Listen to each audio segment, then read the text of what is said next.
Welcome back to your channel Tripitak. आज हम लोग शुरू करने जा रहे हैं मॉडर्न इंडिया का अगला टॉपिक, जो कि है रिवॉल्ट ऑफ 1857। ठीक है, अच्छा हम क्या क्या करा दिए हैं इसमें। नया नया ये स्टार्ट हुआ है बिहार जीके का, जो मॉडर्न हिस्ट्री है बिहार का वो कंप्लीट हो चुका है और उसके जगह पे ये लाए हैं।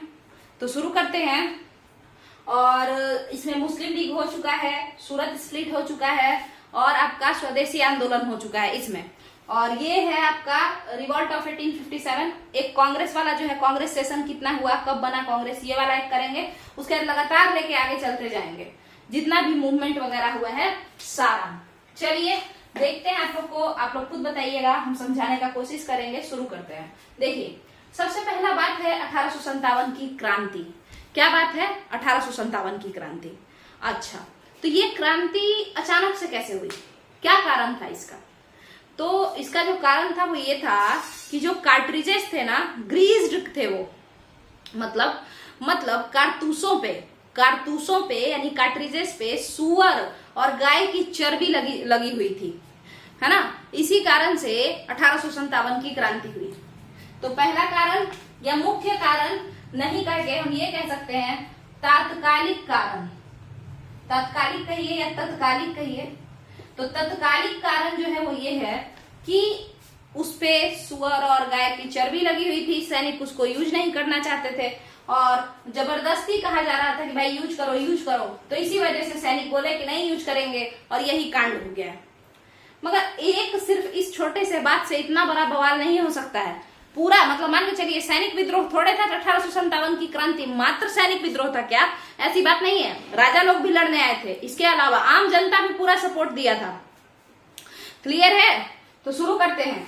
और क्या क्या कारण था तो देखिएगा, याद कीजिए जो जमाना चल रहा है ना, ये हम बिहार जीके में भी 1857 में एक्सप्लेन किए हैं। हालांकि वो बिहार स्पेशल ज्यादा है तो इसी वजह से हम उसमें उतना डीप में नहीं गए हैं। चलिए देखते हैं।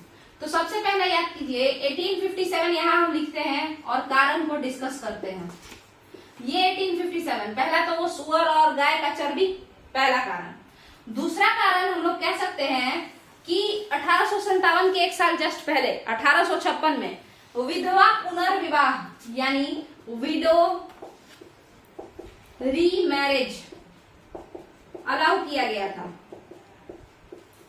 विडो रीमैरिज को अलाउ किया गया था, विधवा पुनर्विवाह को। एक्ट पूछता है कि किस धारा के तहत, तो एक्ट 15 के तहत। क्लियर है? एक्ट 15 के तहत विडो रीमैरिज को अलाउ किया गया था। कहता है कि कौन इसके सोशल रिफॉर्मर थे, तो ईश्वर चंद्र विद्यासागर। ये अपने लड़के का शादी करवाए थे एक विधवा से, तो ईश्वर चंद्र विद्यासागर। क्लियर है? मगर ईश्वर चंद्र विद्यासागर मान के चलिए क्या है, यही लाए थे क्या विडो रीमैरिज एक्ट? ऐसी बात नहीं है, सुनिएगा।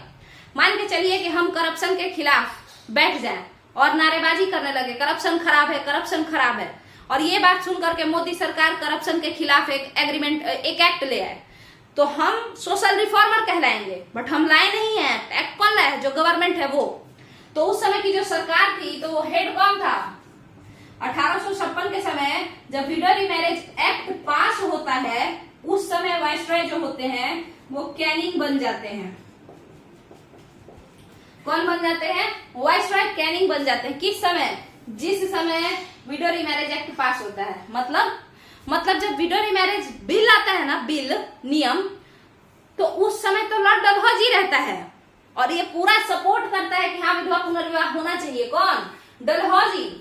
मगर उसके बाद डलहौजी का कार्यकाल पूरा हो जाता है।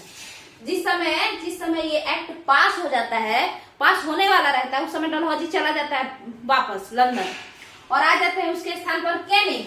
क्लियर है? तो किसके समय में विधवा पुनर्विवाह पास हुआ? तो वो थे लॉर्ड कैनिंग। क्लियर है? अब हिंदुओं को लगा नहीं, गांव के हिंदुओं को लग रहा था कि ये लोग हम लोगों के मैटर में घुस रहा है। किस मैटर में? धार्मिक मैटर में। जो रूढ़िवादी समाज था उसको लग रहा था कि भाई धार्मिक मैटर में घुस रहा है ये लोग। कैसे लग रहा था? याद कीजिए 1829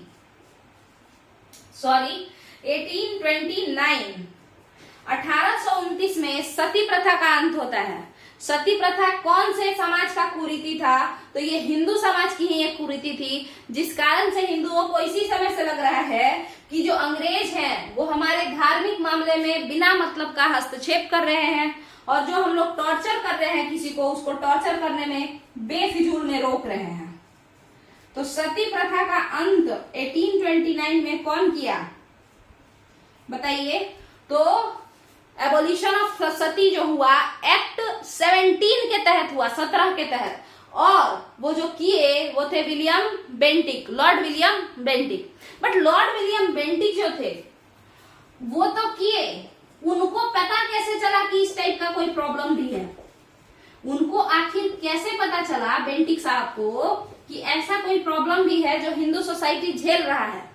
तो इसके पीछे के जो सोशल रिफॉर्मर हुए, जो प्रदर्शनकारी हुए, जो इस बात को बहुत आगे तक लेके आए, वो थे राजा राम मोहन रॉय। अब राजा राम मोहन रॉय कौन है, इनके बारे में थोड़ा चर्चा करते हैं, कैसे ये बेचारे को पता चला कि ये इतना बड़ा प्रॉब्लम है। तो ध्यान से सुनिएगा, ये जो इंसान हुए, इनके भैया का डेथ हो जाता है, राजा राम मोहन रॉय का। इस समय ये लंदन में पढ़ाई कर रहे होते हैं। तो जब भैया का डेथ होता है तो इनको टेलीग्राम जाता है कि भाई तुम्हारा गया, ठीक है। और उसके बाद जब वो आते हैं तो उनको पता चलता है, वो अपनी भाभी को खोजते हैं तो उनको पता चलता है कि भाभी भी अब नहीं है। मतलब खबर किसका जाता है? भैया का जाता है। बट जब वो घर आते हैं तो उनको पता चलता है कि भाभी अब नहीं है। तो उनको पूछते हैं कि भाई कहाँ गई, वो कहाँ गई? तो उससे पता चलता है कि वो सती हो गई, ठीक है। और उनका जो सामान था, जो गहना था, गुड़िया था, वो सब चीज जो है लोग अपना रख लिए हैं। सीधे सीधे समझिए, सती प्रथा कहीं ना कहीं एक तो कुरीति था जो था, एक मेंटालिटी भी है सती प्रथा का। देखिएगा, समझने का कोशिश कीजिएगा, इसका दोनों पक्ष समझते हैं। सती प्रथा आखिर हिंदुइज्म लाया क्यों? इसका दो पक्ष है। और चूंकि हम लोग पढ़ने वाले हैं, है ना, तो पढ़ने वाला इंसान क्या करेगा? बैलेंस एटीट्यूड लेके चलेगा, है ना। ये सिर्फ घटिया या सिर्फ अच्छा ऐसा नहीं कह सकते हैं। तो देखिए, सबसे पहले किसी भी चीज का बुराई किया जाता है कि बड़ाई किया जाता है? तो बड़ाई किया जाता है। किसी भी चीज का अच्छाई सबसे पहले हम लोग देखते हैं। तो देखिएगा, ध्यान से सुनिए, जो लोग विधवा हो जाते थे, हो जाती थी जो लड़कियां, उनका लाइफ बहुत बेकार हो जाता था पुराने जमाना में। क्यों हो जाता था बेकार, उस पे बात करते हैं। देखिए, सबसे पहले तो जो लोग अभी भी विधवा अगर हो जाए कोई, तो उसका लाइफ काफी बेकार हो जाता है इस कंटेक्स्ट में कि उसको कपड़ा सही नहीं पहनना होता है, उसको सजना नहीं होता है। यानी कि जो एक तरीके से जो गर्ल पावर नहीं कहिए उसको, मतलब फेमिनिन कैरेक्टरिस्टिक जो होता है, जिससे इंसान लड़की लोग को जो सजना ये सब पसंद होता है, वो उसके हाथ से छीन लिया जाता है ना। तो इससे क्या होता है कि उसके लाइफ में एक सूनापन आ जाता है। तो जो लाइफ है वो कैसा लगेगा? इररेलेवेंट लगेगा, मतलब बकवास लगेगा। ये है अभी भी। तो उस समय सोचिए, उस समय मतलब टकला कर दिया जाता था। अगर आप बाजीराव मस्तानी देखे होंगे तो उसमें टकला कर दिया गया था बाजीराव की मम्मी को, है ना। तो टकला भी कर दिया जाता था, फिर जो है साड़ी वाइट पहना दिया जाता था। तो काफी बुरा स्थिति था। क्लियर है? अगर कोई ऐसा मतलब होता था तब। अब उसके बाद क्या है? उसके अलावा ये सब तो है कि उसका जो है शारीरिक दिक्कत है कि मतलब उसको सजने नहीं दिया जा रहा है और ये सब। फिर खाना सादा दिया जाता था। क्यों सादा खाना दिया जाता था आप लोग अच्छे से समझ सकते हैं, क्योंकि ऐसा माना जाता है कि अगर तामसिक खाना कोई खाता है तो फिर क्या होगा, उसका हार्मोनल इम्बैलेंस होगा और उसके पास ऐसा कोई भी प्रोविजन नहीं है जिससे कि मतलब उसको अपना सेटिस्फेक्शन मिले। जो भी कारण है, कहने का मतलब क्या है कि हार्मोनल बैलेंस के लिए उसको सादा खाना दिया जाता था। तो शारीरिक टॉर्चर जो है, उसके बाद खाना भी अच्छा नहीं दिया जाता था।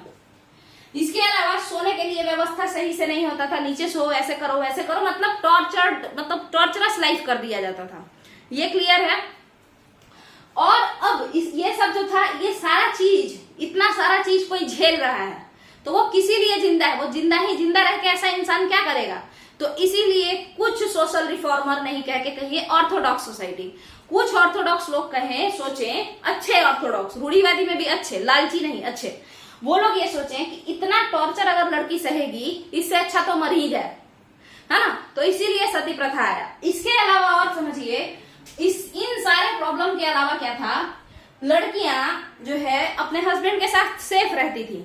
बट उसके बाद क्या हुआ कि अगर किसी के हस्बैंड को कुछ हो जाता था तो उसके फैमिली मेंबर उसको टॉर्चर करते थे, और साथ के साथ जैसे उसका छोटा भाई हो सकता है, अगल बगल का कोई भाई वाई हो सकता है जो लड़का का भाई है ना, वो लोग उसको मतलब हैरेस करता था, मोलेस्ट करता था, यानी गलत नजर से देखता था। तो इन सारे चीजों से बचाने के लिए अच्छे ऑर्थोडॉक्स लोग क्या बोले कि इससे अच्छा है लड़की मर जाए। ठीक है, तो सती प्रथा का शुरुआत कुछ इस कंटेक्स्ट में हुआ। क्लियर है? अब इसमें बुराई आना, इसमें फायदा उठाना किस तरीके से शुरू हुआ वो समझिएगा। देखिए, मारना लोग सोच लिया, ये नहीं सोचा कि इसका किसी और से शादी करवा देंगे, बट ये सोच लिया कि इससे अच्छा तो मर जाए, है ना, या इसका लाइफ नॉर्मल कर देंगे, मगर ये सोच लिया कि इसको टॉर्चर होने से अच्छा ये मर जाए। ठीक है, तो पहले जमाना में राइट टू लाइफ जैसा कुछ होता नहीं था। अब जो बुरे लोग थे, जिनका मेंटेलिटी ही बुरा था, वो सती प्रथा को एक तरीके से यूज कर रहे थे, वो क्या करते थे उसको समझिएगा। इसका 2-3 पहलू देखिए। कुछ लोग ऐसे थे जो कि मान के चलिए कि किसी बूढ़ा इंसान से किसी जवान लड़की का शादी कर दिया। जैसे रानी लक्ष्मीबाई का शादी गंगाधर राव से हुआ था, तो जाहिर सा बात है कि गंगाधर राव तो बुढ़े थे उनके सामने, तो जाहिर सा बात है कि गंगाधर राव पहले मरते, लक्ष्मीबाई बाद में मरती। क्लियर है? तो बुरे लोग जो थे ना, तो उनका ये मेंटेलिटी था कि बूढ़ा इंसान पकड़ो, जवान लड़की या बच्ची लड़की पकड़ो और उसका शादी करवा दो। उसके बाद क्या होगा, इससे मिलेगा दहेज, इससे मिलेगा बहुत सारा प्रॉपर्टी, है ना, और फिर बाद में वो बुढ़ा मरेगा, इसको उसी में फेंक देंगे, और फेंकने के बाद जितना भी दहेज था और जितना भी सोना चांदी गहना ये सब चढ़ा था, सब हम लोग रख लेंगे। ठीक है, क्लियर है? तो अब उसमें पंडित लोग भी इन्वॉल्व रहेगा कि हाँ, फिर उसके बाद जो है सब हम लोग आपस में बांट लेंगे। उसके बाद लड़कियों को, यहाँ पे देखिए, ये हो गया एक पॉइंट, क्या, दहेज वहेज, बूढ़ा इंसान से शादी करो, जल्दी निपट जाएगा, उसका लड़की को उसमें फेंक दो, उसका सामान सब जो सोना चांदी अपने में बांट लो। ये क्लियर है? दूसरा पॉइंट क्या था, तो दूसरा ये था, दूसरा पॉइंट जो बुरे लोगों का था, एक तो कुछ लोग कैसे होते हैं, दूसरा ऐसा कि किसी को इमोशनली टॉर्चर, इमोशनली मैनिपुलेट करना, टॉर्चर करना नहीं, मैनिपुलेट करना मतलब अपने बातों में उलझा लेना या फंसा लेना। ऐसे जैसे तुम तो बहुत मानती थी, हमको तो पता है तुम कूद जाओगी, ऐसे कर करके उसको इतना मैनिपुलेट किया जाता था, तुम तो उसके बिना रह ही नहीं सकती हो, तुमको तो तुम खुद चाहती हो कि तुम मर जाओ, और ऐसा करके। और उस समय का स्टेटस, माइंड का जो स्टेटस है वो कैसा होगा, वो होगा कि हाँ सही में मर जाते हैं, है ना। तो इसी वजह से लड़कियां खुद भी कूद जाती थी। ठीक है, क्योंकि उनके अगल बगल वाले लालच में खुद कूद जाएगी, केस नहीं होगा, और उसके बाद क्या है, हम सारा सामान रख लेंगे, लालच में उसको इमोशनली इतना ज्यादा मैनिपुलेट कर देते थे कि लड़की कूद जाती थी। तो इस तरीके से कुछ सती प्रथा का शुरुआत हुआ। अच्छे लोगों ने ये सोचा, बुरे लोगों ने वो सोचा, और यहाँ से सती प्रथा, अल्टीमेटली टॉर्चर कौन हुआ, तो जो फीमेल सेक्शन ऑफ सोसाइटी था वही लोग टॉर्चर हुआ। क्लियर है? तो इस सती प्रथा का जब अंत हुआ, और तो फिर इतना तो हुआ कि चलिए ठीक है, मर्डरा मर्डरी नहीं करेंगे, चलो ठीक है, बट उसके बाद विडोरी मैरिज, सीधे 1856 में विडोरी, पहले तो तुम मारने नहीं दे रहे, उसके कह रहे विधवा का पुनर्विवाह करवाओगे, तो सोच लीजिए कैसा दंगा तय था। तो ये एक कारण हो गया। इसके अलावा और ऐसा क्या क्या कारण था, तो यहाँ देखिए, राजा, ये तो सोसाइटी कैसे नाराज हुई, अंग्रेजों से सोसाइटी कैसे नाराज हुई, इन्हीं कारणों से। भाई लड़की लोग को मस्त टॉर्चर किया जा रहा था, मजा आ रहा था, एकदम सब ठीक चल रहा था, और अचानक से सब लोग लड़की लोग के फेवर में आने लगा, ऐसा नियम, ऐसे पकड़ के ले जाएंगे, वैसे कर देंगे, तो टॉर्चर किसको करेंगे फिर। तो इसीलिए सोसाइटी अगेंस्ट हो गई, और सोसाइटी में लड़की लोग थोड़े जाएगी कुछ करने, सोसाइटी में मेल मेंबर है, मेल मेंबर अगेंस्ट हो गया, लड़ने वही लोग जाएगा, विद्रोह करेगा। तो एक इंसान तो फरियादी है। सैनिक वर्ग के बारे में समझते हैं, उससे पहले राजा वर्ग के बारे में समझते हैं कि क्यों हुआ 1857 की क्रांति में राजा रानी लोग कैसे कूद गया, उसको समझते हैं। देखिएगा, 1857 की क्रांति से एक साल पहले 1856 के समय में, 1856 वैसे तो राजा का पावर धीरे धीरे छीनता जा रहा था अंग्रेज। 1793 में जमींदारी प्रथा, परमानेंट सेटलमेंट, जिसको हम लोग दमामी बंदोबस्त या इजारेदारी बंदोबस्त ऐसा हिंदी में कहते हैं, परमानेंट सेटलमेंट के समय में राजा का स्टेटस गिरा दिया, बोला तुम कलेक्टर हो, पैसा चुन चुन के लाओ, भीख मांग मांग के सब कोई से, तो स्टेटस गिरा ना कहीं, भले ही उसमें से चुरा चुरा के राजा लोग रखा, बट स्टेटस तो गिर गया ना। हम जाएंगे पैसा मांगने के लिए, राजा है तो, और सारा पैसा मांग के उसके बाद अंग्रेज को दो, यानी मुंशी बना दिया उसको, अपना स्टाफ बना के छोड़ दिया। क्लियर है? तो धीरे धीरे पावर को छीनता गया। इन लोगों को बाद में समझ में आया, जब पूरा छीना ना तब समझ में आया। ठीक है, अब समझते हैं आगे। अब 1856 का जमाना चल रहा था और तब डलहौजी आया। डलहौजी कहता है कि भाई एक नया डॉक्ट्रिन लाए हैं, एक नया नीति लाए हैं, एक नया सिद्धांत लाए हैं। क्या है? तो बोलते हैं डॉक्ट्रिन ऑफ लैप्स लाए हैं। इसी को व्यपगत का सिद्धांत या हड़प नीति कहते हैं। कब आया? 1856 में आया।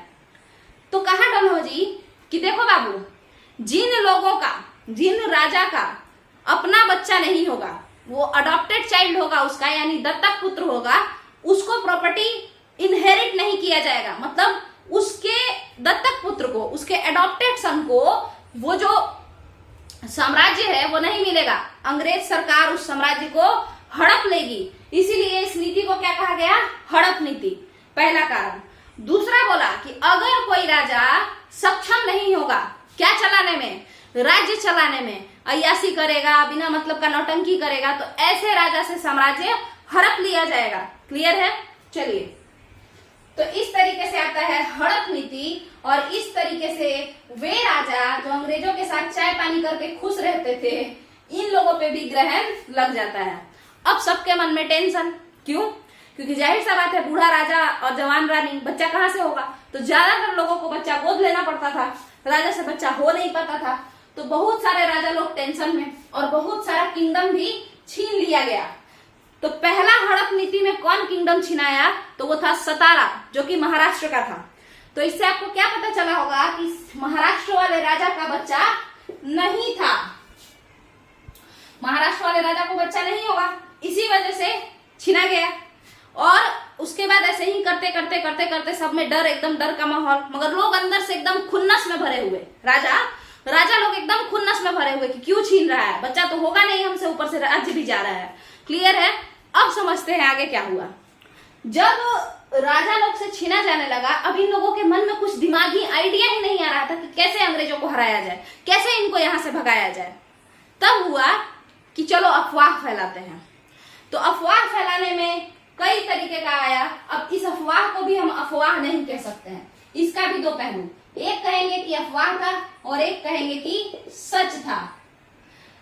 1857 के समय में एक बात फैलना शुरू हुआ कि सुअर और उसका गाय का चर्बी लगाया जाता है कारतूस पर। क्लियर है? क्यों आखिर सैनिकों को टारगेट किया गया बताइए? क्योंकि सबसे ज्यादा वफादार कौन थे? सैनिक थे। अगर सैनिक अंग्रेजों को छोड़ देते तो फिर अंग्रेज यहाँ पे शासन किसके दम पे करते? इसीलिए तो सैनिकों को ही भड़काना शुरू किया गया कि एक बार पहले सैनिक को हटाओ इन लोगों के सपोर्ट से, और उसके बाद इन लोगों को बजाएंगे बढ़िया से। क्लियर है? तो सच क्या था? तो सच भी यही कि सुअर और गाय का चर्बी किस पे भाई? तो कारतूस पे, कार्ट्रिजेस पे। क्लियर है? और अफवाह भी यही कि सुअर और गाय का चर्बी कार्ट्रिजेस पे। अब सही था कि झूठ था कोई नहीं जानता है। क्लियर? इसके बाद क्या हुआ? इसके बाद अब ये तो चल रहा था, मार्केट में फैला हुआ है, तभी तक ले अभी लोग तो सैनिक अपने में सोच रहे हैं कि यार जॉब छोड़ के जाएं कि मतलब धर्म निभाएं कि जॉब छोड़ के जाएं कि क्या करें, कुछ आइडिया नहीं है। क्योंकि गरीबी एट इट्स पीक, हमेशा से ही भारत में गरीबी एट इट्स पीक। तो गरीबी के वजह से लोग जॉब छोड़ना नहीं चाहते हैं। सरकारी नौकरी के लिए क्यों लोग पागल जैसा घूमते रहता है? 20,000 का नौकरी, उससे ज्यादा तो प्राइवेट में कमा लेगा अगर कमाना चाहे तो, बट उसमें स्टेबिलिटी है। और गरीबी इतना ज्यादा है कि लोग आगे, बहुत आगे का सोच ही नहीं पाते हैं, स्टेबल रहने तक का ही सोच पाते हैं, हम लोग जैसे मिडिल क्लास लोग। अब बात करते हैं आपसे कि तो बिहार यूपी के लोग जो ज्यादातर थे वो लोग कहाँ थे? एज यूजुअल सैनिक में, सेना में भर्ती थे। सोचा लोग कि भाई धर्म का सोचे या खाना का सोचे, रोटी का सोचे कि धर्म का सोचे, सोचो। तो हुआ कि हो सकता है मतलब ऐसे ही हो, बकवास हो, बिना मतलब का बात हो, कोई अफवाह हो। पहले तो अपने मन को ये लोग सांत्वना दिया। तभी एक नियम आया। नियम कहा कि सबको समुद्र पार करके ब्रिटिशर्स के लिए लड़ने जाना पड़ेगा। अगर जरूरत पड़ा तो सेना में जितने भी लोग क्या है, सेना में जितने भी लोग भर्ती हैं उनको समुद्र पार करना पड़ेगा। अब हिंदुइज्म कहता है कि अगर तुम समुद्र पार कर दिए हो तो भाई तुम्हारा धर्म भ्रष्ट हो गया। और ये कहां से आप पता कीजिएगा? रामायण में सीता जी को ले गया, उसके बाद आके उनको अग्नि परीक्षा देना पड़ा कि आप भ्रष्ट हैं या नहीं। तो जब सीता जी को भ्रष्ट घोषित कर दिया ये हिंदुइज्म, तो साधारण आदमी कौन सा जो कोई बहुत तोप है। क्लियर है। तो इसका मतलब है हिंदुइज्म कहता है कि अगर समुद्र पार करके जाते हो तो तुम भ्रष्ट हो जाओगे। अब जितने भी सैनिक थे उनको लगा कि ये तो सब साफ गलत बात है, ऐसा तो बिल्कुल नहीं होना चाहिए। इसमें तो एक अफवाह भी था, हो सकता है कि वो मिला रहे हैं, हमको पता नहीं है, तो हम तो भाई जानते नहीं थे, तो पाप नहीं लगेगा। और ये तो हम अपने पैर से समुद्र लांघ रहे हैं, नहीं लांघेंगे हम समुद्र, तो मेरा तो धर्म भ्रष्ट हो जाएगा। तो ये लोग सोचा कि अल्टीमेटली आपका जो है जॉब छोड़ना ही पड़ेगा, लगता है हम लोगों को। तब हुआ कि ठीक है चलो कोई नहीं। अब यही सब उधेर गुण में एक अधिकारी आए। अधिकारी क्या थे, वहां के सैनिक थे, पैदल सैनिक। उनका नाम था मंगल पांडे। मंगल पांडे अपने घर जा रहे थे, ध्यान से सुनिएगा। मंगल पांडे अपने घर जा रहे थे, रास्ते में पंडित जी थे, रास्ते में चलते चलते, अच्छा कहाँ थे जो घर जा रहे थे, तो बैरकपुर कलकत्ता में थे, वहां पे पोस्टेड थे। वो पैदल सेना थे, नेटिव इन्फेंट्री में थे। इन्फेंट्री मतलब होता है पैदल, और पैदल सेना थे और कलकत्ता में पोस्टेड थे बैरकपुर छावनी में। बैरकपुर जैसे दानापुर कैंट होता है वैसे बैरकपुर कैंट में, तो वहां थे वो। वहां से वो चले और चल के क्या किए, अपने घर जा रहे थे। तो रास्ते में भूख प्यास लगा, तो किसी इंसान को बोले पानी पिला दो, तो वो अपने लोटा से पानी डालने लगा। तो फिर वो पूछे ना कि क्या जात हुआ तुम्हारा, तो वो बोला हम एससी है, मतलब नीची जाति के हैं। तो वो जल्दी से हाथ हटा लिए, बोले हम तुमसे पानी नहीं पियेंगे, जाओ जाओ। तो वो जो नीची जाति का इंसान था, तो वो बोला कि बेवकूफ हो क्या, जहां तुम काम करते हो वहां पे हम ही लोग तो खाना बनाते हैं, क्या ड्रामा कर रहे हो। और जो तुम्हारा आटा है उसमें तो ज्यादा रोटी बने, इसके लिए आटा में क्या है, हड्डी पीस पीस के डाला जाता है। मतलब किसका हड्डी, इंसान का हड्डी, गाय का हड्डी, दुनिया जहान किसी का भी हड्डी, जानवर का हड्डी पीस पीस के डाला जाता है, ताकि रोटी ज्यादा, आटा ज्यादा रहे, ज्यादा अमाउंट में रहे और आटा बने। जब ये बात मंगल पांडे को पता चलता है, वो वापस जाते हैं अपने छावनी बैरकपुर। जाके पता करते हैं, उनको कहीं ना कहीं से मतलब उनका ये जो शक रहता है, उनको लगता है कि यही सच है। वो यकीन करते हैं इस बात पे। अब वो कुछ जांच करके किए, जैसे भी किए, जाते हैं और अपने ऑफिसर लेफ्टिनेंट बाफ, हाँ सार्जेंट मेजर और लेफ्टिनेंट बाफ को मार देते हैं, गोली मार देते हैं। मारने के बाद क्या होता है, मारने के बाद कब मारते हैं ये भी याद रखना है। तो पहले इसको रब कर ले। कहानी समझ में आया आप लोगों को? कहानी नहीं समझ में आया तो दोबारा से इस कहानी को सुनिए, ठीक है, तो समझ में आएगा। दोबारा से इस कहानी को अगर आप लोग सुनेंगे समझ में आएगा। और अगर वीडियो पसंद आ रहा हो, समझाने का तरीका इंटरेस्टिंग हो, है ना, कथा कहानी सुनाने का, तो आप लोग चैनल से जुड़ सकते हैं। मोस्ट वेलकम होगा आप लोगों का अगर आप लोग सपोर्ट करेंगे तो, है ना। क्योंकि एक बात समझिए, कितने सारे लोग यहाँ पे चैनल पे अपना अपना कंटेंट डालते हैं, पढ़ाते लिखाते हैं, पढ़ते पढ़ाते हैं, रिवीजन कराते हैं। तो आप लोगों के पास ऑप्शन तो बहुत सारे हैं, तो जो भी बेस्ट है उससे आप जुड़ने का कोशिश कीजिए, या वन ऑफ द बेस्ट कहिए, क्योंकि हर इंसान अपने तरफ से तो मेहनत करता ही है। कोई क्यों चाहेगा कि मेरा चैनल ना चले या हम बकवास करें चैनल पे आके। चलिए, अगर सही लगे चैनल तो चैनल को सब्सक्राइब कीजिए, वीडियो को शेयर कीजिए। अगर वीडियो सही लगे तो प्लेलिस्ट चेक कीजिए। ऐसा नहीं है कि एक आध वीडियो ऐसा है, बाकी सब में ऐसे ही बस फाकीबाजी चल रहा है। प्लेलिस्ट चेक कीजिए, प्लेलिस्ट चेक करके समझिए। ये तो इरेज हो गया। हाँ, तो मंगल पांडे के बारे में हम लोग बात कर रहे थे। तो भाई जो मंगल पांडे भाई थे वो अपना वापस गए और जा करके पता वता करके 29 मार्च 1857 को अपने, ये सुख जाने दीजिए फिर लिखेंगे यहाँ पे, तो 29 मार्च 1857 को अपने जो उनके सीनियर थे लेफ्टिनेंट बाफ BAUGH, बाप नहीं बाफ, उनको मार दिए। मारने के बाद जाहिर सा बात है मंगल पांडे का इज्जत तो हुआ नहीं होगा। 8 अप्रैल को मंगल पांडे को फांसी हो गई। कब? 8 अप्रैल 1857 को मंगल पांडे को फांसी हो गई। अब ये एक अलग ही लोचा हो गया। इसके बाद मंगल पांडे क्या किए? तो इसके बाद मंगल पांडे तो गए, मगर एक विद्रोह का जो है क्या बोलते हैं, बीज बो के गए। लोगों को बहुत बुरा लगा। क्यों बुरा लगा? अच्छा, एक कारण और क्या था कि अवध को हड़पा गया ना, तो अवध के राजा को क्या बोला गया, उसका तो बच्चा था, और उसे बोला कि नहीं अच्छे से संभाल नहीं पा रहा है, उसको बहुत बदनाम किया गया वाजिद अली शाह को, और उसका हड़प लिया गया। और ज्यादातर लोग कहाँ के थे? ज्यादातर लोग सेना में कहाँ के थे? बिहार यूपी के थे ना, बिहार यूपी के। तो इसी वजह से तो अब एक तो यूपी के राजा को तुम बेवकूफ बना के उससे सामान हड़प लिए, उसका राज्य। दूसरा यूपी का इंसान, बैरकपुर में काम करता है, बट है कहाँ का, यूपी के बलिया का। तो बलिया का इंसान है और उसको तुम मार दिए। तो अब क्या हुआ ना कि जो बैरकपुर वाले लोग थे ना, उनको बिल्कुल गुस्सा नहीं आया उतना, बट जो बलिया के सिपाही थे, बलिया यानी इन द सेंस यूपी के जो लोग सिपाही थे मेरठ वाले, उनको इतना बुरा लगा कि मतलब मेरे एक तरीके से समझ लीजिए कि मेरे यूपी के किसी भाई को मार दिया गया है, इस तरीके का है ना, स्टेटहुड है ना, क्षेत्रीय मतलब प्यार एक उभर आया लोगों में, मेरठ के लोगों में, यूपी का है ना, मतलब हम ही लोग के बीच का है, मार दिया उसको वहां पे। अच्छा अभी बताते हैं। और ये जो बताने का कांड शुरू हुआ, तो प्लानिंग ये लोग अभी से ही शुरू कर दिया, मतलब 10 अप्रैल से ही कह लीजिए, और डिसाइड किया कि 30 मई 1857 को अंग्रेजों को छठी का दूध याद दिला देंगे, बहुत टॉर्चर करेंगे, सब लोग मिलकर टॉर्चर करेंगे, जितना सेना है ना सब एकजुट हो जाएंगे, बहुत मार मारेंगे।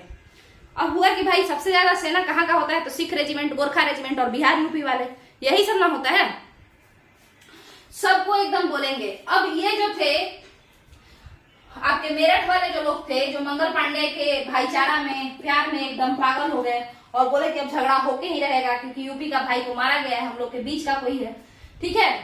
अब ये जो लोग थे, ये कौन से थे, तो इनको कहते हैं, ये जिस टुकड़ी के थे, तो उस सैनिक टुकड़ी का नाम था 3rd कैवेलरी, माने घुड़सवार थे। मंगल पांडे पैदल सेना में थे और ये लोग घोड़ा वाले सेना में थे, 3rd कैवेलरी, तीसरी टुकड़ी मेरठ वाले थे। ये लोग उठा और 10 मई को दौड़ मारा, 10 मई को, 30 मई को बोला कि जाके सबको छठी का दूध याद दिलाएंगे, बट इन लोगों में पेशेंस नहीं, पूरा एकदम गुस्सा में भरा हुआ लबालब। 10 मई को घूमते फिरते गया लोग बाहर घोड़ा दौड़ाने और वहीं पे 2-4 को निपटा दिया। अब इसी बीच में एक कांड क्या हुआ ना, 10 मई को क्यों करना पड़ा, पागल तो हो नहीं गया होगा, है ना, क्योंकि इन लोगों का था कि 30 मई तक घोड़ा से जा जाके सबको रोटी, 1857 की क्रांति का प्रतीक था रोटी। ये लोग क्या करते थे, घुड़सवार सैनिक लोग घोड़ा से बैठ जाते थे, रोटी लेके जाते थे। अब कोई सैनिक चेक करेगा, कोई अंग्रेज सैनिक, तो कहेगा खाने के लिए ले जा रहे हैं, और उस रोटी के पीछे लिखा रहता था क्या, कि इस दिन इस जगह पे अटैक करेंगे, इस दिन इस जगह पे, यानी प्लानिंग रोटी पे करता था लोग लिख लिख के, ठीक है। तो 1857 की क्रांति का प्रतीक किसे कहते हैं, रोटी को, ठीक है। अब समझिएगा, तो 30 मई 1857 तक ये लोग सोचा कि 1 महीना में पूरा देश में फैल जाएंगे और उसके बाद मस्त अपना अटैक करेंगे एक ही दिन। बट उसी समय मेरठ में एक और कांड हुआ। कांड क्या हुआ कि वही मंगल पांडे की वजह से सब लोग पहले ही से परेशान थे और बोले कि मंगल पांडे को तो तुम मार दिए, मगर हम लोग अब कोई कारतूस नहीं छुएंगे, क्योंकि कारतूस में क्या है, सुअर का चर्बी है और गाय का चर्बी है, जो दोनों ही धर्मों को, मुस्लिम और हिंदू दोनों ही धर्मों को भ्रष्ट कर देगा। तब जब ऐसा हुआ ना, जब ऐसा हुआ तो कई कुछ मतलब कम से कम 50-100 सैनिक को सब ले गया मेरठ में और 10 साल का सजा सुना दिया। तो सैनिक लोग बोला कि भाई तुम लोग टॉर्चर कर रहे हो, धर्म तुम लोग भ्रष्ट कर रहे हो, हम लोग को 10 साल का सजा भी दे रहे हो। तभी ये लोग बंदूक से मारा 10 मई को, और मार के उसके बाद जितना भी सैनिक अंदर जेल में थे ना, उन लोगों को छुड़ा लिया, बोला कि कोई जरूरत नहीं है। और उसके बाद रातों रात ये लोग दौड़ा दौड़ा पहुंच गया किसके पास, दिल्ली के मुगल सम्राट के पास। दिल्ली के लाल किला में मुगल सम्राट जो था बैठ के नमाज पढ़ रहा था, रातों रात पहुंच गया ये लोग, बोला कि हम लोग को सपोर्ट कीजिए, बुलाइए मुगल सम्राट को, बहादुर शाह जफर को। तो वहां के जो सैनिक थे, बहादुर शाह जफर मिलना नहीं चाहते थे, तो सैनिक बोले कि नहीं नहीं अभी तो वो नमाज पढ़ रहे हैं, अभी तो बिजी हैं। तो ये लोग दौड़ गया, घुस गया अटैक करके एक तरीके से। अब बहादुर शाह जफर डर गए, तो पूछे कि क्या दिक्कत है, तो ये बोला कि आप फरमान जारी कीजिए, कहिए कि हम लीड कर रहे हैं 1857 की क्रांति और हम चाहते हैं कि अंग्रेजों के साथ लड़ाई हो। अब ये बोला हम नहीं करेंगे। तब तक ले आपका जो ये 1857 वाले जो मेरठ के जो सैनिक थे, वो लोग इतने उग्र थे उस समय, इतने गुस्सा में थे कि वो बोले कि ऐसे कैसे नहीं कीजिएगा, करिए। तो बहादुर शाह जफर डर के मारे बोल दिए कर लो। इसी बीच में हुआ कि लीडर आप बनिए, तो फॉर्मल लीडर यानी नाम के लीडर तो वो बन गए, बट वो तो बूढ़े थे। बहादुर शाह जफर का एक सेनापति था बख्त खान, उसको लगा कि फालतू में इतना सारा सैनिक जब हमको मिल रहा है, क्यों ना हम ही इसके लीडर बन जाए, फेमस भी हो जाएंगे, बाद में रूलर भी बन जाएंगे। बख्त खान जल्दी जल्दी ये बहती गंगा में हाथ धोया, उसको लगा कि हम लीडर बन जाएंगे, इसमें सबके सेनापति बन जाएंगे, क्योंकि हम तो बहादुर शाह के सेनापति हैं। तो बहादुर शाह के तरफ से जो लीड किया इस क्रांति को, वो लीडर कौन थे, बहादुर शाह जफर के सेनापति, कमांडर इन चीफ बख्त खान, वो आ गए। और 11 मई 1857 को सैनिकों की टुकड़ी को एक लीडर मिल गया जो कि बहादुर शाह जफर थे, but Bahadur Shah Zafar formal leader, नाम के लीडर थे, है ना, डिफेक्टो लीडर उनको कहिए, बस सॉरी डिफेक्टो ही कहेंगे, तो वो बस एक नाम के लीडर थे, ठीक है। और काम के लीडर बन गए बख्त खान जो कि कमांडर इन चीफ है बहादुर शाह जफर के। तो इस तरीके से 11 मई 1857 का क्रांति हुआ, दिल्ली को एकदम पटक पटक के धोया सब दिल्ली में अंग्रेजों को, और उसके बाद ये सब चल ही रहा था, है ना, और उसके बाद ये पूरा पिटाया सब दम भर, कुटाया एकदम ढंग से। उसके बाद 20 सितंबर 1857 को अंततः, है ना, 20 सितंबर 1857 को दिल्ली में जो ये क्रांति था ये खत्म हुआ। और इस क्रांति को जो खत्म किया वो कौन था, तो दो लोग था, Nicholson and Hudson. Nicholson and Hudson, एक बार पूछ लेते हैं वीडियो लंबा ना हो जाए। निकलसन एंड हडसन इस आपका जो है दिल्ली के क्रांति को समाप्त किए या रोक दिए, थाम दिए, है ना। किस दिन, तो 20 सितंबर 1857 को। शुरू कब हुआ, 11 मई को, और आया सितंबर में खत्म हुआ। अब आप खुद जोड़ लीजिए, मई जून जुलाई अगस्त सितंबर, लगभग 4-5 महीना चला ये क्रांति। उसके बाद इसको दबा दिया गया। तो इस तरीके से आपको ओरिजिन जो हुआ 1857 का वो तो समझ में आ गया है। अब अगला जो हम लोग पढ़ेंगे कारण क्या था और किस तरीके से ओरिजिन हुआ, ये वाला हो गया 34वां नेटिव इन्फेंट्री, ये सब, है ना। 3rd कैवेलरी, दिल्ली पे अटैक हो गया, दिल्ली को शांत भी कर दिए। जैसे ही दिल्ली पे अटैक होगा ना, मई में 11 मई को जैसे ही दिल्ली पे अटैक होगा, बहादुर शाह का फरमान जो जारी करवाएगा ये लोग जबरदस्ती, तो अब अंदर रूम में कौन जबरदस्ती किया है कौन जानता है। लोगों को तो, बाहरी राजा को, देश के बाकी राजा को तो ये लगा कि अरे भाई बहादुर शाह जफर बोल रहे हैं, लड़ो लड़ो सब लड़ो, ठीक है। तो बाकी राजा लोग भी प्लानिंग करने लगे, और उसके बाद जून से आप देखेंगे कि यूपी में एकदम तगड़ा मार होना शुरू हो जाएगा। तो उसको हम लोग एक्सपेंशन ऑफ 1857 को अगले वीडियो में देख लेंगे, क्लियर है। और उसके बाद कौन क्या कहा, जैसे उस समय जो ये विद्रोह हुआ ना, तो किसी ने कहा कि ये सैनिक विद्रोह है, तो कोई कहता है कि ये सभ्य और असभ्य के बीच का लड़ाई है, वो समझ लेंगे क्योंकि आता है क्वेश्चन 1 नंबर में। और उसके अलावा और जो अलग अलग जगहों पे जो लड़ाई हुआ, एक्सपेंशन जो हुआ, उसको भी समझ लेंगे। और एक और इम्पोर्टेंट बात, उसके अलावा एक बात ये कि उस समय क्वीन कौन थी ब्रिटेन की, प्राइम मिनिस्टर कौन था ब्रिटेन का, यहाँ का वाइसरॉय कौन था, कैसे ये आपका क्या बोलते हैं इलाहाबाद डिक्लेरेशन जो हुआ, कैनिंग दौरे भाग गया, कलकत्ता छोड़ के बेचारा कैनिंग भाग गया कि बहुत पिटाएंगे, छोड़ो जाने दो हम जा रहे हैं, और जाके इलाहाबाद में छुपा। वहां पे इलाहाबाद डिक्लेरेशन, इलाहाबाद घोषणा पत्र पढ़ा गया, जिसमें 1858 में क्राउन को मिल गया सारा पावर। ये सारा हम लोग समझ लेंगे। तो यहाँ तक का जो अगर आपको वीडियो समझ में आया है तो जुड़ जाइए इस चैनल से। यहाँ पे SST पूरा कंप्लीट किया जाएगा, और SST जब पूरा कंप्लीट हो जाएगा, SST NCERT भी और SST ये भी लूसेंट मॉडल यानी 1 डे एग्जाम वाला टाइप, उसको भी अच्छे से कंप्लीट किया जाएगा। आप लोगों को पसंद है तो चैनल से जुड़ जाइए, चैनल को सब्सक्राइब कीजिए, वीडियो को शेयर कीजिए, वीडियो को लाइक कीजिए। चलिए, थैंक यू।